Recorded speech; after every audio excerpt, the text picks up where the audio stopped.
Good morning, good morning. This is Boston Black News, and I am Priscilla Flint Banks, host of People Power with Priscilla. Though this is not Thursday, this is Friday.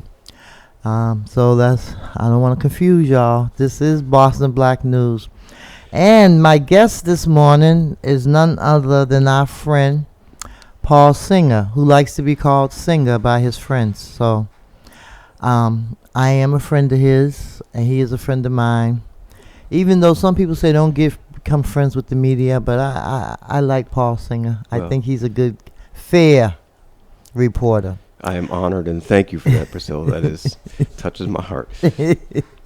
So we're here this morning as a special edition of Boston Black News to talk about the new diversity, equity, and inclusion executive order that the governor has put out. Correct? Correct. And Paul wrote a story. Paul's always writing stories. It feels good when I get a chance. So, Paul, tell us your last story about the executive order. What do these executive orders mean? I mean, really, you hear the mayor signed a bunch of executive orders. You know, the governor signs a bunch of executive orders. But what do they really mean? Do they have any power? Right. This is one of those great questions that, as soon as the governor is gone, of course, his executive orders may not mean anything. But in this case, the way these orders work, he is directing his agencies how to interact with each other. And since they all work for the governor, he does have the power to enforce that. Okay.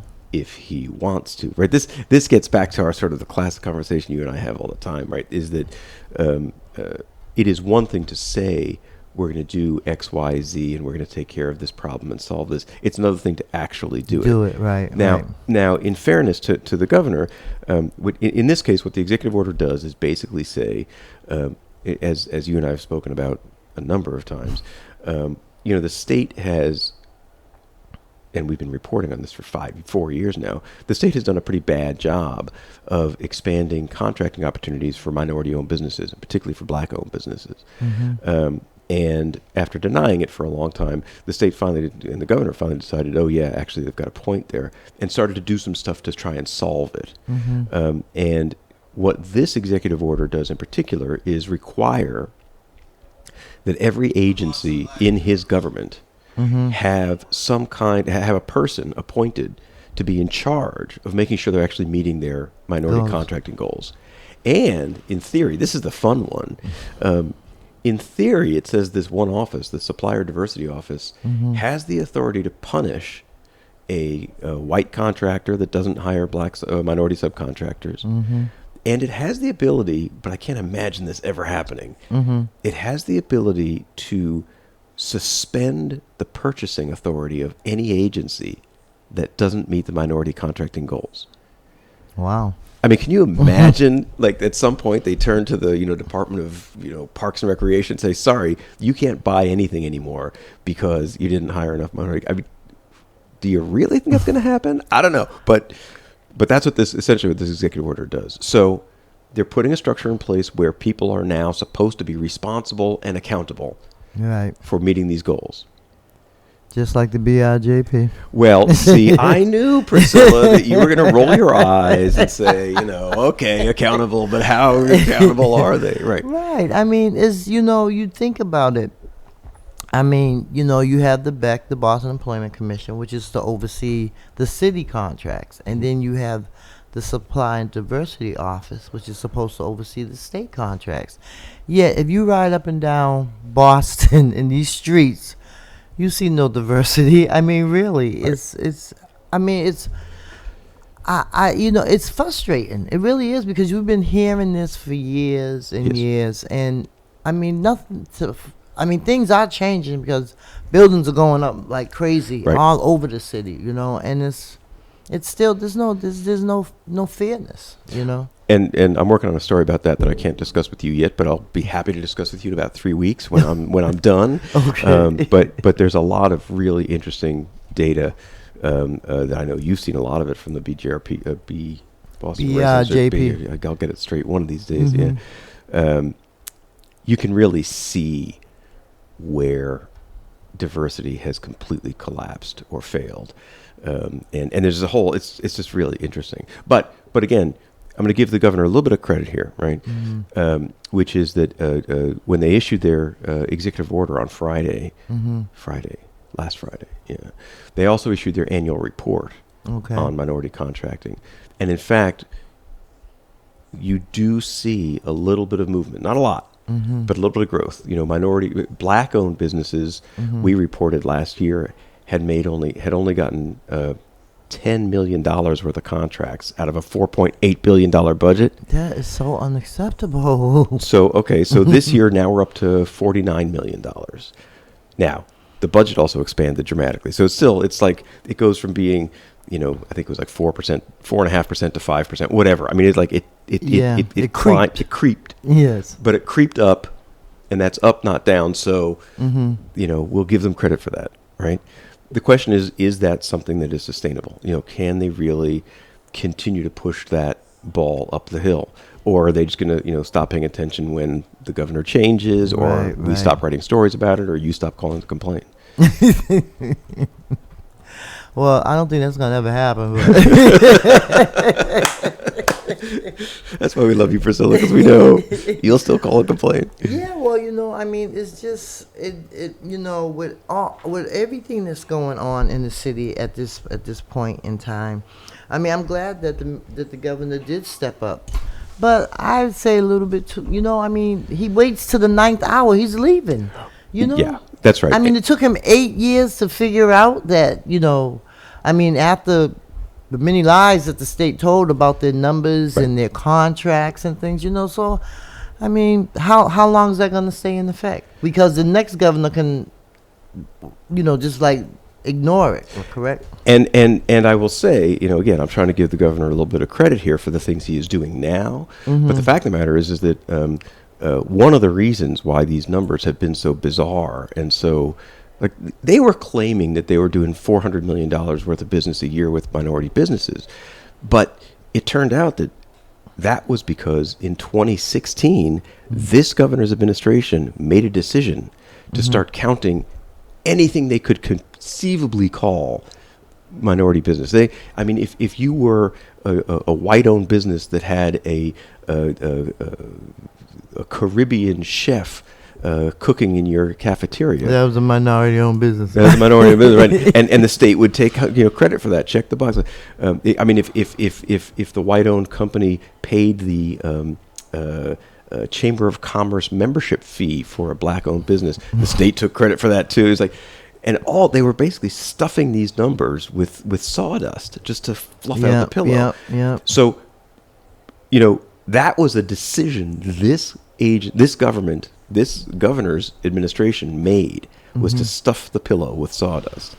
Now, in the new reports, because the reporting we've done, I take a little bit of credit for this. Yes. Because the reporting we've done, they're now breaking this out into tables where you can see in some detail what is an actual contract and what is sawdust. Right. So we can count that stuff now. So there's some transparency here. But you're right. Like, it's hard to, reward the governor for his action when it was his inaction for the past 6 years that was no help to the process. Exactly. And I still would like to know where all that COVID money went. It was just unbelievable how much money came down. Yeah. And where did it go? Who, well, maybe we'll get a new auditor. Maybe they'll find out where it went, right? There you go. It's possible, right? It's just, in a city that is so prosperous, that is so rich, that talks about diversity, and it's still, we black people are still on the bottom of the totem pole as far as I'm concerned. It gets frustrating, it really does, when you hear all the fluff. Because I know he did an executive order, was it last year, 21? Because Beckman sued. Right. And so he does these executive orders, but do they have teeth? Just like the BRJP. We rewrote the ordinance in 27. That's what, 5 years ago? Right. They have yet to find a contractor. You know. So, but now you're involved in all this at a level. You get to see the city really operating on these things. Do you have any faith that that's changing? We have a new administration in the city. Well, I remember Mayor Wu always talked about that it could be enforced. It's the will of the mayor. She always said that when she was a city councilor. Well, now you're the mayor, okay? So it has to be your will, And so I am going to be returning back to the Boston Employment Commission this month. Wow, pop some champagne corks there. And so, but I think the first thing that we should do as the commission is sit down and have a conversation with the mayor. Because to me, it doesn't make any sense to keep once a month, you go to these meetings, for 2 hours. You're on Zoom for 2 hours with these contractors and continue to hear stories about why they're not in compliance, And it's very, very frustrating. I feel like the unions could do more, and but what you got to do, you just have to stay in the fight or you just give up, And I'm interested to hear you say this about, sitting down with the mayor. What we've discovered in all of this reporting that we've been doing is the difference between succeeding and failing at trying to include minority-owned businesses or minority workforce. The difference between succeeding and failing is whether the CEO cares. If the person in charge, if it's the governor, if it's the mayor, if it's the head of the corporation, if this is something they're going to measure, count, and hold their staff accountable for, then it gets done. Right. If not, then it's just words on paper. Exactly. So I'm interested to hear, whether you guys get to sit down with the mayor. I mean, I would think with a new administration and everything that has been going on, and Michelle, she's been in the system since 2010, so she's worked. She understands it. Yeah, and so I'm hoping. I mean, she has a lot on her plate. I don't think I would want that job. Yeah, I wouldn't want a job especially when it snows. But I think that the fact that people go to her house and protest her, I don't think that's right. She has kids. Protest her at City Hall. Yeah, right. That's what I would do. I'd go to City Hall. But I think she's trying. I have to give her credit for trying. And there's a lot that still needs to be done, and we can't expect it all to be done in 6 months. Right. This is one of the things that I'm sort of struggling with now with some of the stories I'm working on is that if you look at this data over time, if you look at 10-year periods of time, 15-year periods of time, you see, again, like these sort of incremental motions in the right direction. But you then ask yourself, okay, things take time. All right. But is 10 years enough time? Is 20 years enough time? Like, how much time? Right. How much time? And I've had a couple of quotes from people, again, not to sort of give away my story, but I've had some quotes from people in the past few weeks saying, well, this is something we're really working on and focusing on now, and we think we're going to see a turning of the table. And I have the exact same quotes from people who were in those same positions in 1987. Wow. Saying, I think you're going to really see a turning of the table, or that we're really working on this now. And you're like, okay, well, so what happened in the intervening, whatever it is, 37 years? You start to wonder, are we seeing... I will say that God bless George Floyd. His memory has powered something other than just words. In a lot of places, his memory has powered actual action. Right. And that if anything can be said to be of good, has come from that tragedy and from the murder of that man.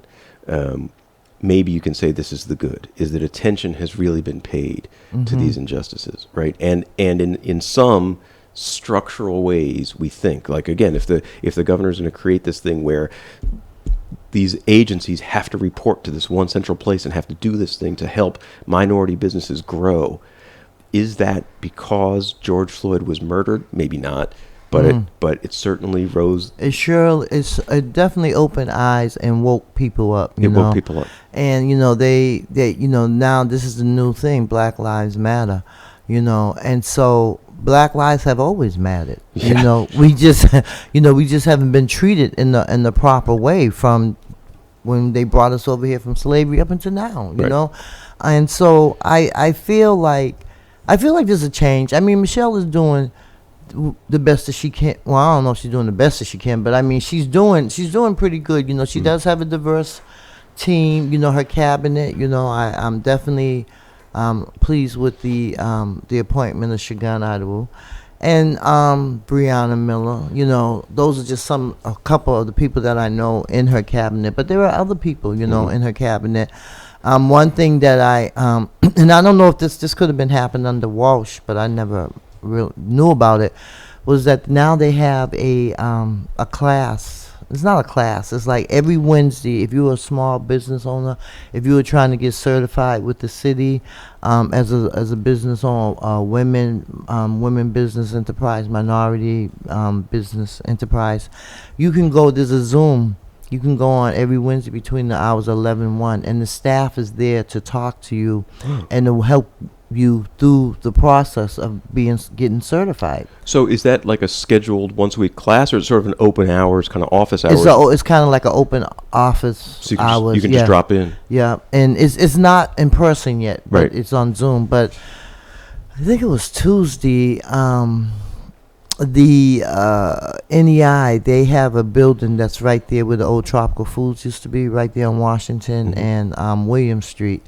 And they have an office there. And the city actually came in and did a workshop in person of being certified. You know, because I remember when Tito Jackson was running for office, and he talked about how they had went to Philadelphia and how the colleges and all, they all purchased their you know, they're purchasing in that community. Imagine if the city bought, you know, or the state purchased things from the smaller business. It would help them grow.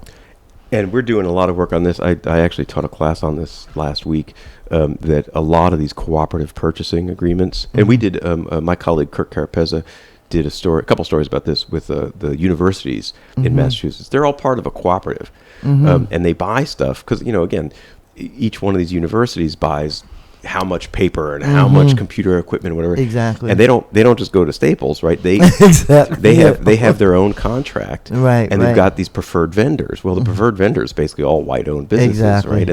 And so we asked them, and I don't remember off the top of my head, but I think the number was about 2% of that purchasing went to minority-owned businesses, and they promised that they were going to do something about it, and that they're going to focus on this. In fact, Lee Pelton, who at the time I guess was the president of Emerson, and is now gone to Boston Foundation, he sort of initiated this effort. Well, he doesn't work there anymore. He's now at the Boston Foundation, and and the pandemic came, and Kirk called over there this week or 2 weeks ago and asked them, "So how's it going?" They're like, "Yeah, okay, we didn't really actually make any progress on that, but we promise we're gonna."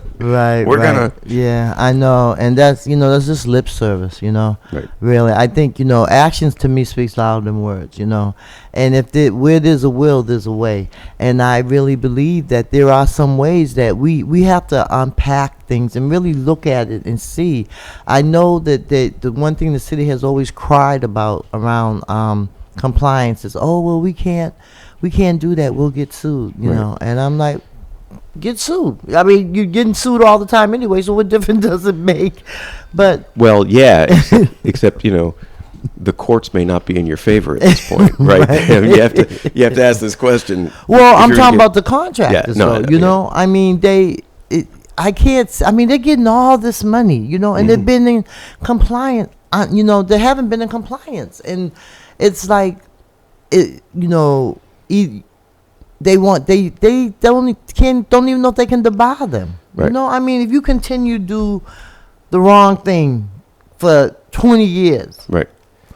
Is there no consequences to your actions? And in your chair at the Boston Employment Commission, you've seen the same contractors come in time after time and say, "Oh, sorry, we couldn't meet the numbers. Exactly. Oh, sorry, we couldn't meet the numbers." That's all you story. can do is say, like, "Go meet the numbers." Right. What good's that to you? There's no consequences to their action, and that's what needs to happen. Now, but let me ask you, one of the other things I've heard has been really interesting in some of my reporting recently is that there are projects that are trying to meet the employment, the woman and minority employment requirements, but the Boston resident requirement is just essentially impossible at this point because nobody can afford to live in Boston. Exactly. So you can't say, well, we need to have a construction staff that comes mostly from Boston, because a construction worker, maybe they can afford to live in Malden, or they can afford to live in Quincy, but they can't afford to live in Boston. Exactly. And that's what makes it so sad, because you see these buildings going up all the time, and you may see one or two people of color or female on them, but they still can't afford to live here, and that is, to me, is a crime. It's a shame, because first of all, a lot of these houses that are being built are wood. They're wood, and then they put like a brick facing on them. So I mean, like, you're spending a lot of money on a pile of sticks. Exactly. I mean, really, because I see them. I'm very observant of all these construction sites that are going. I mean, they getting ready to do a big project in Rosendale on the corner of Walk Hill and American Legion Highway, and if they are not in compliance, boy. They're going to hear from Commissioner Priscill. Because that's my area. I live over in that area. So I just feel like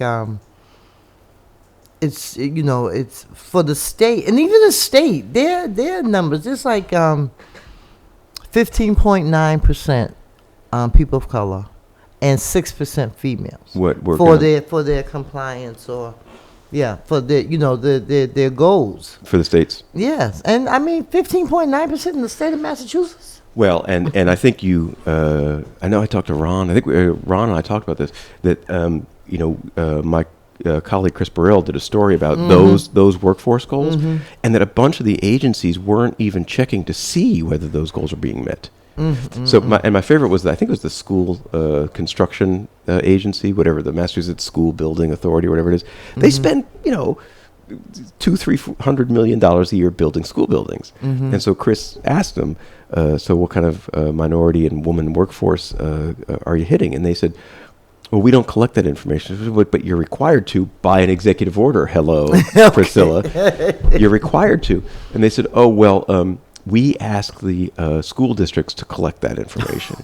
Really? So, okay. And then do you check whether they did? No.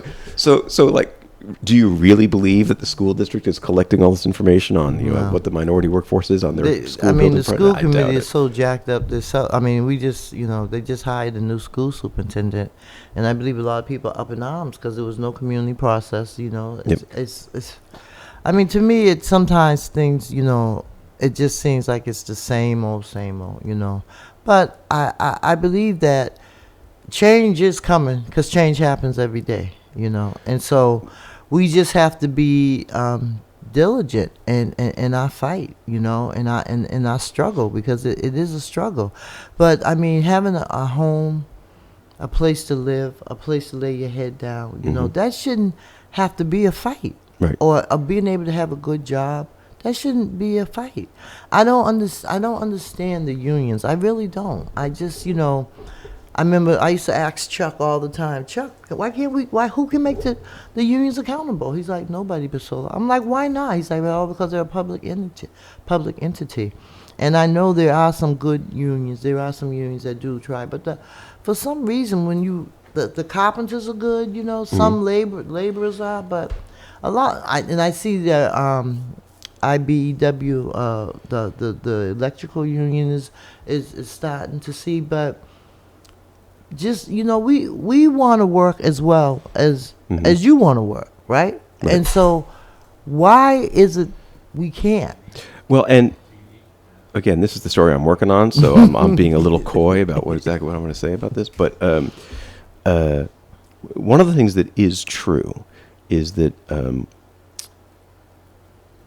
Massachusetts is going to get $8 or $9 billion in this infrastructure money from the federal government. So, and I have seen these reports that we're tens of thousands of construction workers short of what we need. Like, we can't build fast enough without more construction workers. We can't, all over the country this is the case. And this is why if you ever try to, renovate your living room at the moment, you're going to have to wait 4 months because they can't find work crews. There's just not enough people doing this work, and it's critically important work. So I know the builders are very interested in getting more people in the door, and of course, the place they're going to go looking is for people of color, maybe new immigrants, maybe whatever. They're looking for people who are hungry to work. Right. So there's no doubt that there is a need for the workforce, and there's no doubt that there's an interest, a financial interest for the builders to get people in the door. So what exactly is the barrier between that interest and actually getting people on those roles? That's a good question. I can't tell you that it's the unions, because I can't prove that it's the unions, but Because the unions won't tell. because the unions don't tell. So we have no idea how many people are actually in the unions. That is in any correct. of them. And you don't see a lot like elevator workers, the real mechanic trades. You don't see a lot of people of color in them, and Almost women. none. I will tell you that I've been looking at monthly magazines that some of these unions put out for their membership. And they have photographs of all their locals all over the country. And you're like, hey, there's a lot of white people in this magazine. There's a lot of white people. And hold it a second. It's like, oh. And then you start to play the game like, look for the person of color. Page 22. No. Look back. Nope. They're white all the way through. It's sad. We're in 2022, and it's sad that we're still fighting this fight. Yep. That Chuck and Aku Jackson fought for so many years, But I'm optimistic. I believe, that things are going to get a little bit better. And, I'm hoping and praying that they do, because it's so sad, to see people that are homeless. There should be no reason why anybody is homeless in Boston. They have all these high rises, that they're building, and instead of them putting the housing in the buildings, they want to send them to Roxbury, Dorchester, and Mattapan. Right. That's why a lot of people, home ownership is important. But you don't have to charge all that money for rent. It's just Right. it's crazy, And so how do you get around it? How do you get the unions to be more inclusive? They're the ones that are responsible for training. Let's say a shout out to T. Michael Thomas for the work that he's doing with the People's Academy. Yeah, that thing's really interesting. Yeah, he's amazing, and he has land now. He's trying to build it. Yep. Well, just imagine when he builds that school. And for your listeners who don't know, T. Michael runs this thing, the People's Academy, that basically it's a sheet metal training, basically, but copper, right? His expertise is in copper. Yes. And he's training these young people in how to do the copper trades. Yes, he taught me how to make jewelry. Yeah, but he does that too. Yeah. He's an interesting character, and he does have a pretty fascinating project there. He does. It's amazing the stuff that he builds. It's just with his bare hands. That's truly a gift. Yeah. That's truly a gift from God, because even in training, just some of the things. Have you been to his place? Yeah. Yeah. Just some of the paintings, and how do you just make paintings out of copper, right? Yeah, it's pretty amazing. Yeah.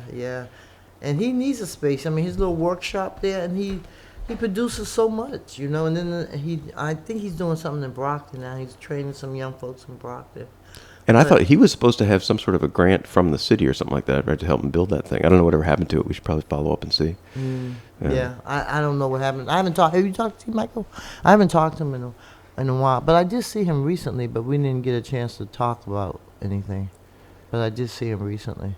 And I think this is part of the conversation. Also, is I'm not sure how to phrase this exactly. So one of my I was out of town last week, so one of my colleagues went for me to an IBEW apprentice class introduction. And the apprentice classes are very diverse. A lot of people of color, a lot of women.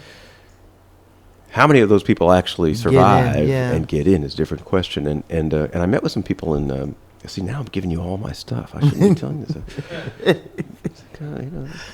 All your listeners, by the time I print my story, they'll be like, "Oh yeah, I heard this already." It's not news anymore to me. See, Pastor Wall, this is what you're doing to me, right? You're making me give away secrets. I was in Colorado, and I visited some folks in Denver who are doing this incredibly supportive project for. They basically said to me, a trade internship like this, an apprenticeship, is like college. Mm-hmm. It's 4-year commitment. Mm-hmm. It's a lot of time and a lot of study, and particularly for the first year apprentices, they're one flat tire away from dropping out. Mm-hmm. Right. Yeah. So what can we as the city do to support them in their studies, basically? Whether it's providing them tools, providing them boots, providing them hats, helping them with transportation, taking care of their automobile, giving them childcare, whatever it takes to support them through this education process. Right. Because and I think people don't understand this. Like these apprenticeships, they're 4-year schooling basically, Right. and for people who don't have a lot of independent means, you have to really support them through that process. Because at the end of the rainbow, as it were, these are Right. great jobs. These are highway to the middle class. You're gonna have a house. You're gonna have a family. You're gonna build some income, build some wealth, and get your license and become sooner or later. Yeah. You own your own. Own your own, right? I Yes, mean, that's yes. the whole goal Yeah. here. Yep. Yep. But it is very clear that there has been a barrier between the introduction at the apprentice class And getting to be a journeyman. and getting to be a journeyman. Yeah. It is. It's quite an accomplishment because I know that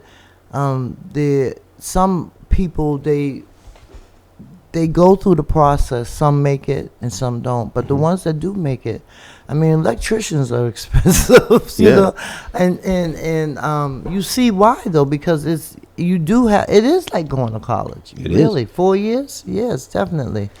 But Singer, I just feel like there's a lot of talent in the city and the state, and there needs to be some type of way, a process that we can really help our people. One of the issues is the fact that being black, sometimes you're just automatically, looked at in a totally different way. Mm-hmm.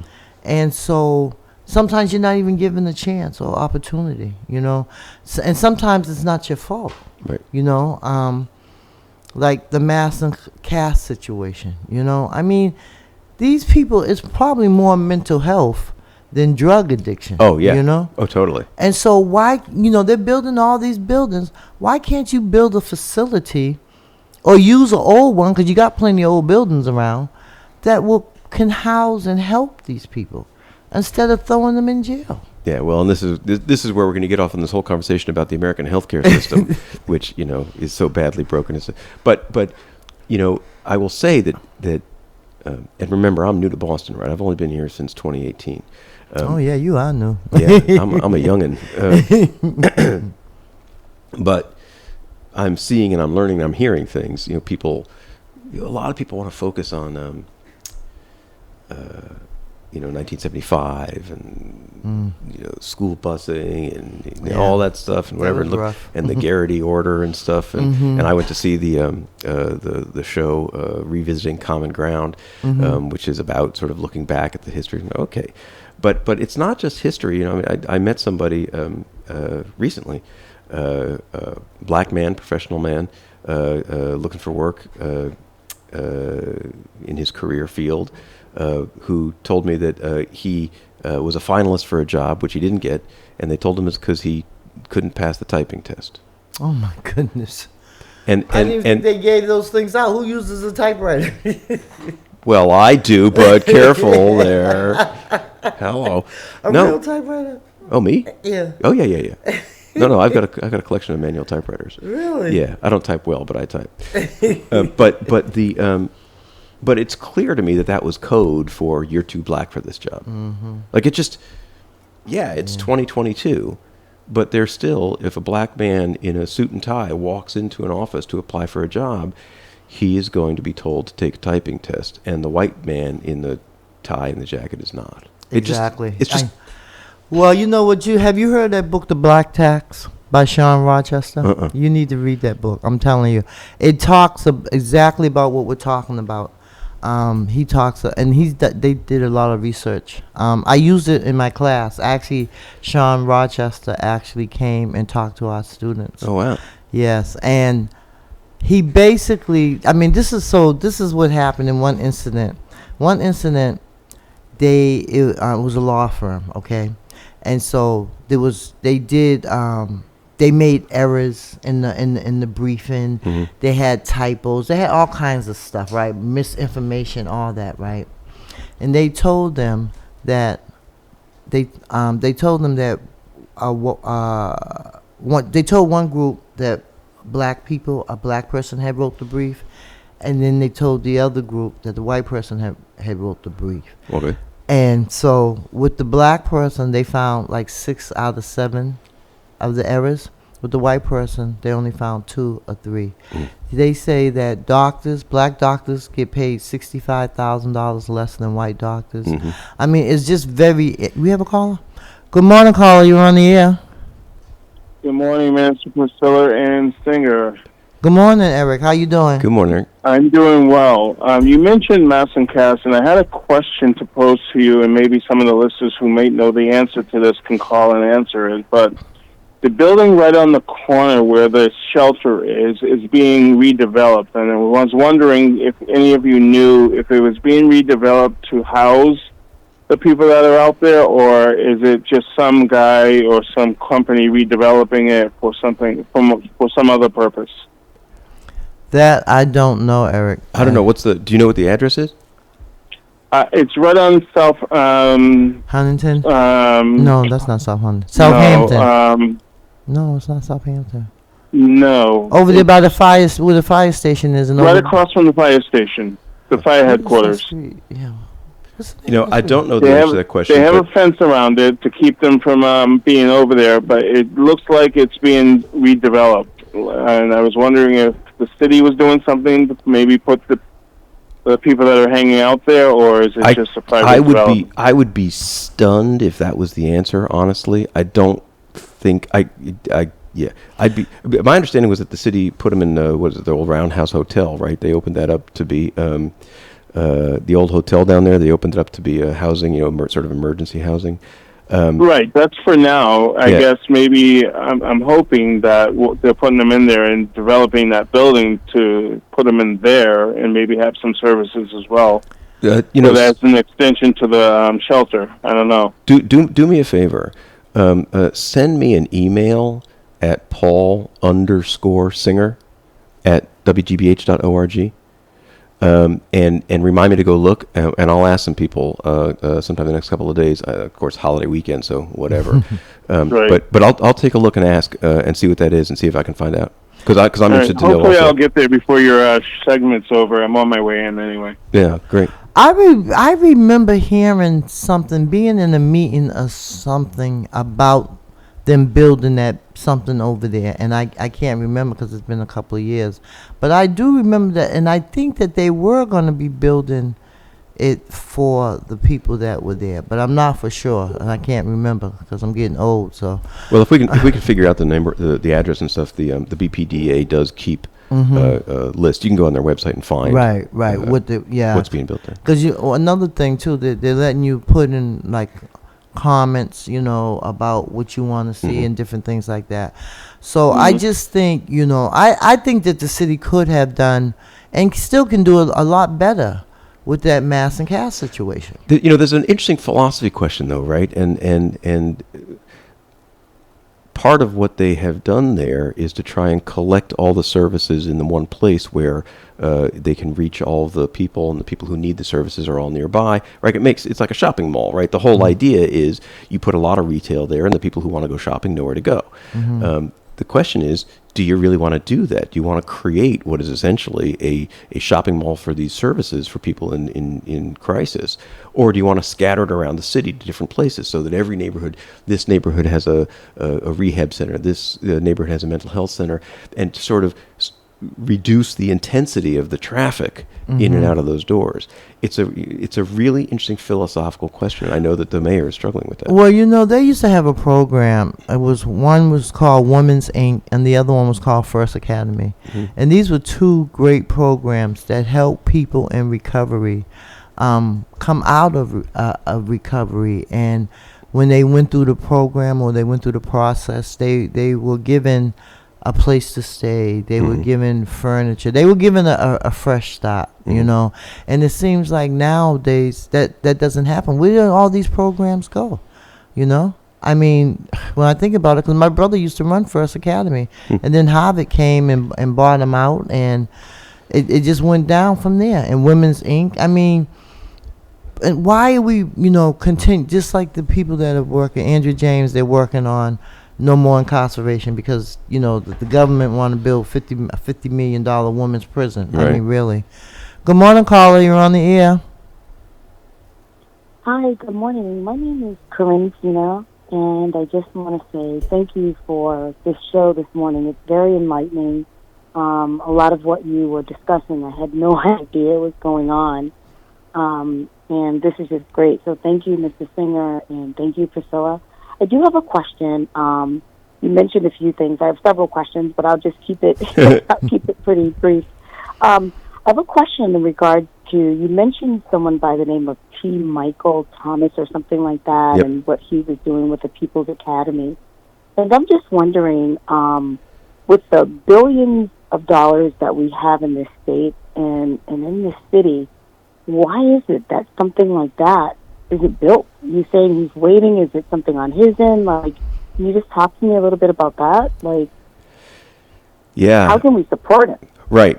Thank you for the phone call. And this is the kind of interesting thing. You know, governments, and I don't mean this as sort of an anti-government tirade, right? But governments are not fast and they're not necessarily smart.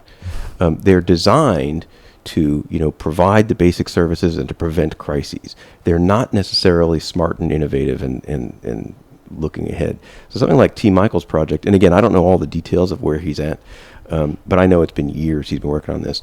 But you have to find the right doorway in. You have to find the right paperwork. You have to find the right whatever. You have to make the right friends. You have to, you know, it's all about, you know, schmoozing people up and figuring out who's going to help you for something that is pretty non-traditional. I mean, at the moment, he's operating essentially out of his house. I don't know the answer to your question. I wish I did, you know, but you touch on a sort of a broader question is, there are people out here with ideas. There are people out here with skills. There are people out here who have connections to the community. How do you make it easier for them to succeed rather than waiting for the government to pick up the pace or the unions to pick up the pace? You know, how do you do that? There has to be a way. I tell you once, and this is totally unrelated, but nevertheless, I spent a year investigating the money after the Katrina leveled Louisiana and Mississippi, and one of the county commissioners down there said, basically, the paperwork I got to go through to get my schools rebuilt, the paperwork I got to go through, and the people I have to go through, and the government agencies I have to go through, and the number of people who are responsible here is like, just give me $1 billion and let me rebuild my county. Just like no strings attached. I'll get it done. But instead, we're going through this paperwork process, you know. So I don't know if that answers your question, but it does speak to, you're on the right track. Is how do you make government more responsive and more creative? Right.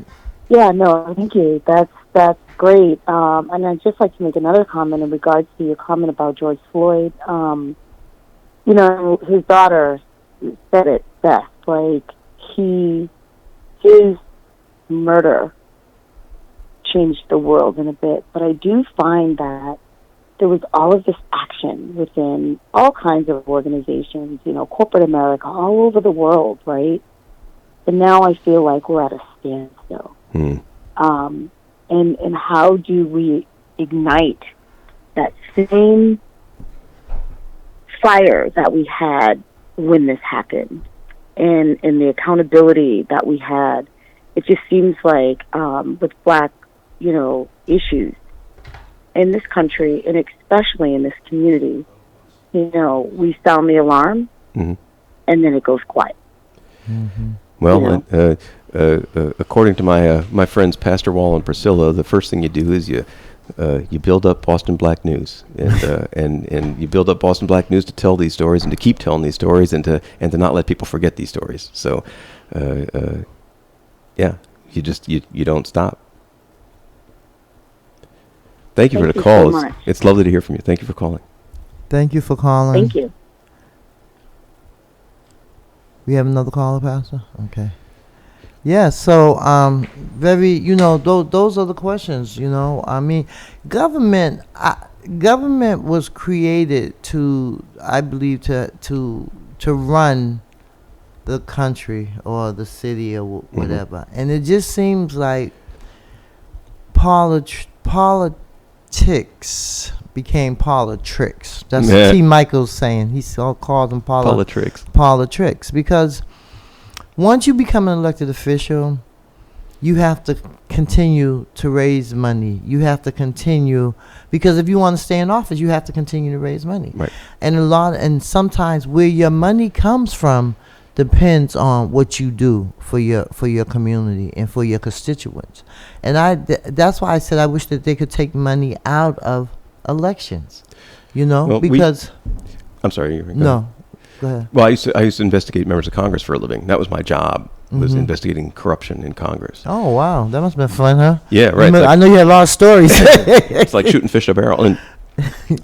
And people used to ask me, well, are they all corrupt? The answer is no, they're not all corrupt. No, they're not. But the system is slanted toward corruption, because the minute I become your member of Congress, I never have to pay for my own cup of coffee again, right? I come to a luncheon and, Congressman, would you like a cup of coffee? Sure, I'll have a cup of coffee. Thanks. Would you like a sandwich? Sure, I'll take a sandwich. Thanks. Hey, while you're at it, Congressman, you want to come over here and, check out this vehicle. Oh, this is a nice vehicle. Would you like to ride in this vehicle? I would like to ride in this vehicle, right? You become... It gets built. It builds into the system. And then meanwhile, I'm the congressman. I'm drinking your coffee. I'm having your sandwich. And I'm saying, oh, by the way, could you write me a check for $1,000? Because I need $1,000 check. Right? And there's this... There is a tension that is built into the system. Is that in order to run for office, I need your money. Right. And you, of course, are willing to give me the money because you like me, but you also would like to have something out of that relationship. Right.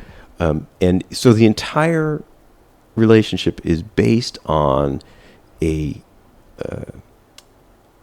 do for me, I do for you. Correct. And another thing I think about, when I think about the fact that people, I think that when we're running for office, we need to run slates. We need to have the like-minded people run together. That way, if you're, like, say you and I are running, and you and I have the same ideas, it helps us. When we get elected, it helps us because we're able to maneuver, because we're part of it. We have the same values. It's hard when someone goes in like one person. I mean, look at our city council now as opposed to 10 years ago, And so I feel like like-minded people need to run, So do you think that it's not enough to say, well, we're members of the Democratic Party or we're members of the Republican Party? Them parties make me sick, both of them. That'll be the quote of the day today. But so you're suggesting that there should be a people power slate where Priscilla and her, 6 people who agree with her, and then, but of course that makes Priscilla the queen maker here, right? That makes Priscilla is allowed to say who's on the slate, right? That's not necessarily without its conflicts, also. Right, but I mean, you can tell by how people interact and what they do. If they're sincere. Some people just want to be a politician. Some people just want, some people have no intention of making any changes or doing anything. They just want the name and the title and the glitz and the glamour. Right. But there are some people who are really sincere about this, And so those are the people that I try to align myself with, because it's sad what's happening. This country is going down like, I mean...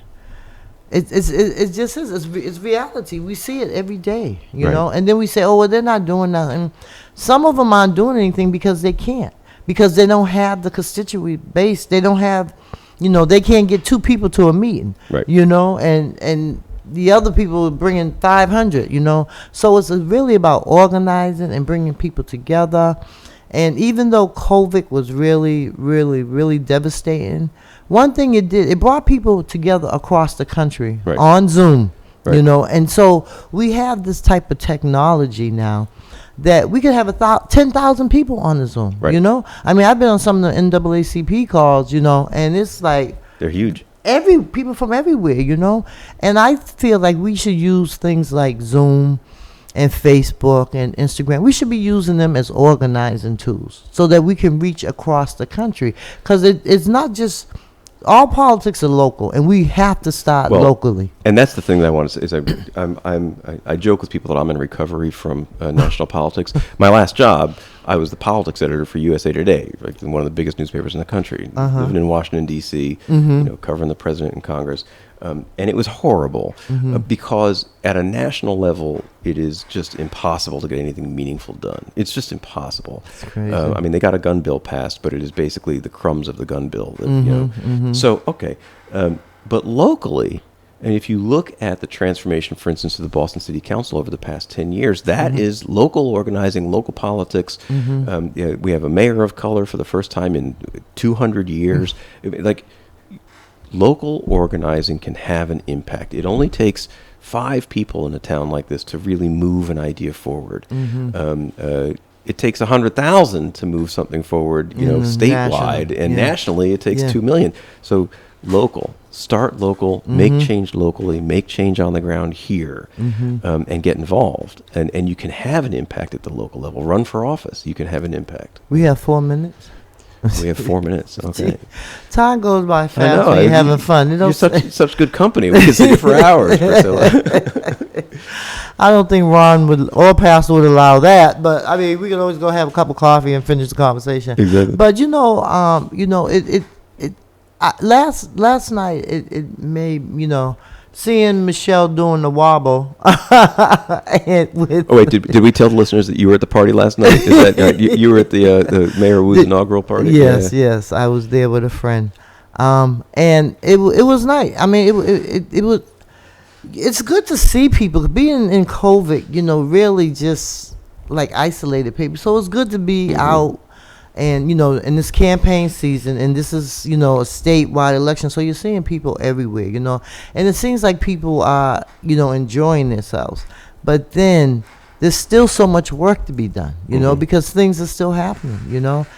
People are still homeless, jobless, you know. People are still, you know, coming home from prison, can't even get an ID. You know, these are simple things that, you know, need to be changed. But I'm finding that there are people who there are programs and people who are returning citizens who are creating programs and who are helping write policy out here that's going to affect them when they come out. And last weekend I went to a summit at Roxbury Community College about returning citizens, and there was 2 women and 2 men on the panel. And I mean, to hear their stories, it's like, you know, it's amazing that you're even still alive. Yeah, you know? And so, but they come back and they want to give back. You know, they want to change, you know, their lifestyle. I can't imagine being in prison for 20 or 30 years, you know? And, you know, Pastor You Wall... go in as a 17-year-old kid. Pastor Wall got invited by the trial courts of Massachusetts to talk about how Boston Black News can help tell some of the stories about people who are coming back, and some of the things that the trial court says they want to do to help people come back and to help reestablish their lives. And so that seems like an exciting opportunity. Again, right? The will between the talk and the will, right? Right, because you know, you think about it. When someone does a crime and they go to jail and they serve their time, they get out, they should be able to have a job. They should be able to have housing. They should be able to go to school.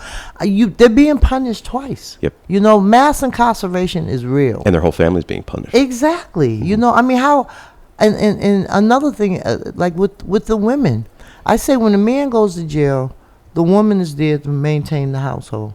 But when a woman goes to jail, everything falls apart because there's no one to take care of the kids. No, for real. I know, because the men are really not good at that. Yeah. Well, I mean, there are some men that are good with it, you know, but I mean, overall, you know, and so now they want to build a $50 million new prison. You know what that could do for education? Right. You know, instead of spending all this money incarcerating people, why can't you spend that money educating people? Right. You know, I mean, it just makes sense. That's right. But some of our folks in government don't have no sense. And there's a whole industry of incarceration that wants that money. Right. And you know, it's funny because they prioritize prisons, you know. So if you prioritize something, right, of course you're going to want to make sure it's filled, right? Absolutely. To make the money. And it just doesn't, I just don't understand it. I just feel like they brought us over here and they want us to be slaves forever. That's you know, it's just, I don't know. We have to continue our conversation. On that powerful, sad, and depressing note, yeah, it's true. But, you know, we still have breath in our lungs, Priscilla. That's right. We can still talk the talk and walk the walk. And thank God for Boston Black News, Boston Praise Radio, 102.9 FM. It's been a long time since I've been on the FM side. I've been People Power with Priscilla. 7 years, Pastor? Has it been 7 years?